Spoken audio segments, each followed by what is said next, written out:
Good morning students. आज हमारे 9th class की बायो में आज का जो टॉपिक है वो है डिजीजेज ऑफ क्रॉप प्लांट्स। इस टॉपिक में आपको ये बताया जाएगा कि क्रॉप प्लांट्स या फसल के पौधों में कौन कौन सी बीमारियां होती हैं और कैसे होती हैं, इनका कारण क्या है और इन बीमारियों से क्रॉप को हम कैसे बचा सकते हैं। हमारे एनवायरनमेंट में बहुत वैरायटी के पैथोजेंस पाए जाते हैं, मींस माइक्रो ऑर्गेनिज्म जो डिजीज स्प्रेड करते हैं उनको हम पैथोजेंस कहते हैं। जैसे ही पैथोजेंस को फेवरेबल कंडीशन मिलती है अपनी ग्रोथ के लिए, प्रोपेगेशन के लिए, ये फैलना और इन्फेस्ट करना शुरू कर देते हैं, जिससे क्रॉप प्लांट्स में डिजीज हो जाती है।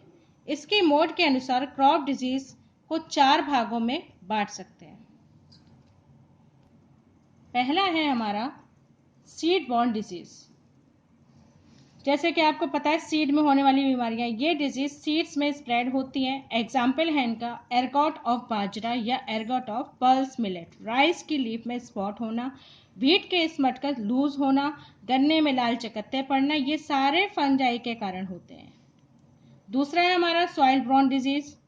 सॉइल बॉर्न डिजीज, ये डिजीज सॉइल द्वारा स्प्रेड होती है, मोस्टली क्रॉप प्लांट्स की रूट्स और स्टेम को अफेक्ट करती है। एग्जाम्पल है smut of bajra, tikka disease होती है ऑफ ग्राउंडनट में। थर्ड है हमारा एयरबॉर्न डिजीज। ये क्रॉप डिजीज ट्रांसमिटेड होती है एयर के द्वारा। Example rust of wheat, blast of rice etcetera. Airborne disease plants के सभी एरियल पार्ट्स पर अटैक करते हैं, जैसे flower, leaf and fruits. Fourth है हमारा वाटरबॉर्न डिजीज। इस क्रॉप को पैथोजेंस वाटर द्वारा ट्रांसमिटेड करते हैं। इस क्रॉप डिजीज को जो पैथोजेंस होते हैं वो वाटर द्वारा ट्रांसमिटेड करते हैं। एग्जाम्पल है इनका bacterial blight of rice. Next है हमारा कंट्रोल ऑफ क्रॉप डिजीज। सभी सीड बॉर्न और सॉइल बॉर्न डिजीज को सॉइल और सीड को ट्रीट करके कंट्रोल कर सकते हैं। एयर बॉर्न डिजीज को कंट्रोल करने के लिए फंगीसाइड सॉल्यूशन का इन्फेस्टेड पार्ट्स पर स्प्रे करके करते हैं। मेजर क्रॉप्स में डिजीज और उनके कंट्रोल को कैसे कंट्रोल कर सकते हैं ये टेबल में दिया गया है और इसको आप लोग सभी लोग ध्यान से पढ़िएगा। ठीक है, इस टेबल को आप लोग एक बार ध्यान से पढ़िएगा। इसमें सब कुछ दिया है, डिजीज दिया है, पैथोजेंस दिए, सिम्टम्स यानी कि क्या सिम्टम्स होते हैं, लक्षण होते हैं उनके और कैसे इनको हम कंट्रोल कर सकते हैं। अगला टॉपिक हमारा स्टोरेज ऑफ ग्रेन। ग्रेन का स्टोरेज। ज़्यादातर क्रॉप्स को साल में सिर्फ एक बार ही हार्वेस्टेड की जाती है, इसलिए सिलेक्टिव टाइम्स में फसल की भरपूर मात्रा भी अवेलेबल करनी चाहिए या होनी चाहिए। सीजनल फूड सारे साल के लिए प्राप्त करने के लिए उनको सेफली स्टोर भी करना है। सीरियल्स और फूड ग्रेन्स को स्टोर करने के लिए 3 निम्नलिखित लेवल हैं। पहला है हमारा अ प्रोड्यूसर, यानी प्रोड्यूसर कौन है, farmer level, called rural storage. Second हमारा at traders level, this is done by keeping food grains in gunny bags, जैसा कि आपका एग्जाम्पल इसमें पिक्चर में दिया हुआ है।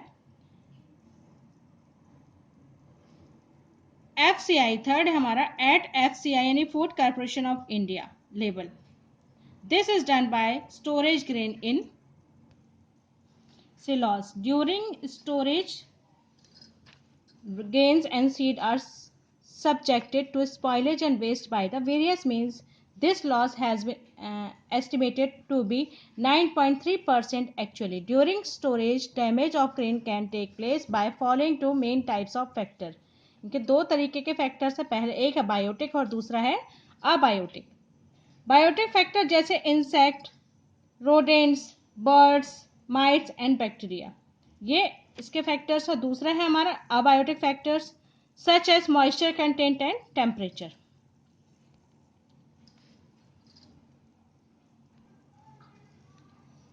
आप लोग जो बीच में टेबल दिया है बॉक्स आपको 1.115 मतलब 1.15 दिया हुआ है, इसको आप लोग अच्छे से एक बार फिर से पढ़िएगा। ठीक है, इसमें सारे आपको दिए हैं ग्राम, कौन कौन सी किस्म कौन सी बीमारी होती है। ठीक है, अगला है हमारा अच्छा अबायोटिक फैक्टर्स में क्या क्या है, इफेक्ट ऑफ टेम्परेचर है पहला हमारा। तो इंसेक्ट एंड माइक्रो ऑर्गेनिज्म जो होते हैं कि इनकी ग्रोथ स्टोर्ड फूड मटेरियल में growth function fluctuation of temperature पर डिपेंड करती है। सबसे ज़्यादा माइक्रो ऑर्गेनिज्म की growth rate high temperature 30 degree centigrade to 32 degree centigrade पर होती है। इस समय माइक्रो ऑर्गेनिज्म एंड इंसेक्ट ज़्यादा एक्टिव होते हैं जब temperature 30 degree centigrade to 40 degree centigrade होता है तब।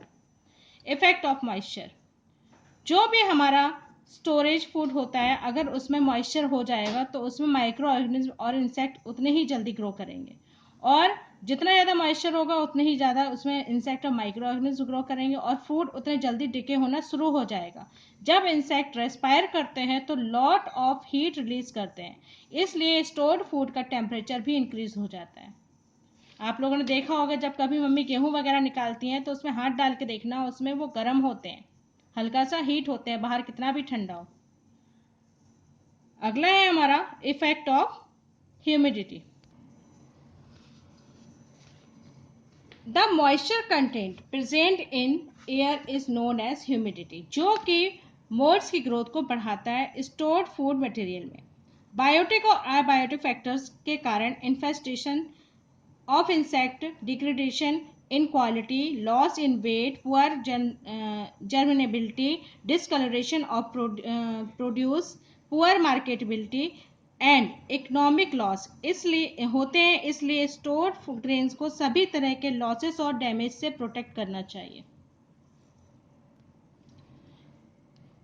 Preventive the control measure. Biotic and abiotic factor which cause destruction of grain during storage can be prevented and controlled by using the following methods. इसके निम्नलिखित method से पहला है हमारा drawing.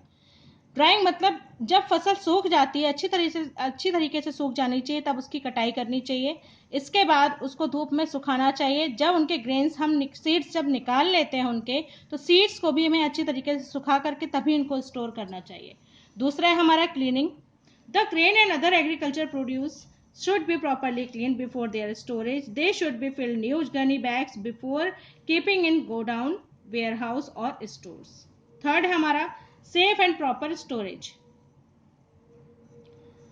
Godown, warehouse and store should be properly cleaned, dried and respired. Pathway should be provided between the stacks of grain-filled bags for the periodic inspections for spraying और for fumigation. अगला topic है हमारा, अगला है method chemical control. देखिए, the pesticide solution spray करते हैं हम गनी बैग्स पे, जिसकी वजह से ग्रेन उसमें जो इंसेक्ट होते हैं वो ग्रो नहीं कर पाते हैं। The spraying of pesticide is more suitable for disinfecting the whole godown before the arrival of fresh stock of grain. Next है हमारा फ्यूमिगेशन। फ्यूमिगेशन से मतलब है फ्यूम्स छोड़ना, किसकी? पेस्टिसाइड्स की, जिससे कि इंसेक्ट जो होते हैं वो डिस्ट्रॉय हो जाते हैं क्योंकि ये जहरीला पदार्थ होता है। जैसे कि एग्जाम्पल, और इसको हम बोलते हैं फ्यूमिगेशंस। फ्यूमिगेंट्स में बी सॉलिड, लिक्विड और गैसियस। ये तीन तरह से हो सकता है, सॉलिड भी हो सकता है, लिक्विड हो सकता है और गैसियस हो सकता है। Ultimately they volatile to react with moisture of air. जैसे ही वो एयर के फॉर्म टच में आता है वैसे ही वॉलेटाइल होना शुरू हो जाता है, फॉर्मिंग पॉइजनस फ्यूम्स एग्जाम्पल। और इसमें पॉइजनस फ्यूम्स यानी कि जो गैस होती है इसके आसपास वो कैसी हो जाती है? पॉइजनस हो जाती है। इसके एग्जाम्पल हैं आपके aluminium phosphate, ethylene dichloride plus carbon tetrachloride यानी कि EDCT। थर्ड है हमारा मिथाइल ब्रोमाइड। ये सारे एग्जाम्पल्स हैं फ्यूमिगेशन के, पेस्टिसाइड्स की दवाई, इनके नाम है। अब हमारा आज का टॉपिक यहीं तक था। आपका अगला टॉपिक होगा एनिमल हस्बेंड्री, जो कि हम नेक्स्ट क्लास में स्टार्ट करेंगे। आप लोगों को जो असाइनमेंट दूंगे उसको कंप्लीट करके मेरे पास चेकिंग के लिए भेजिएगा, सभी लोग, ज़्यादा से ज़्यादा लोग। Okay, thank you.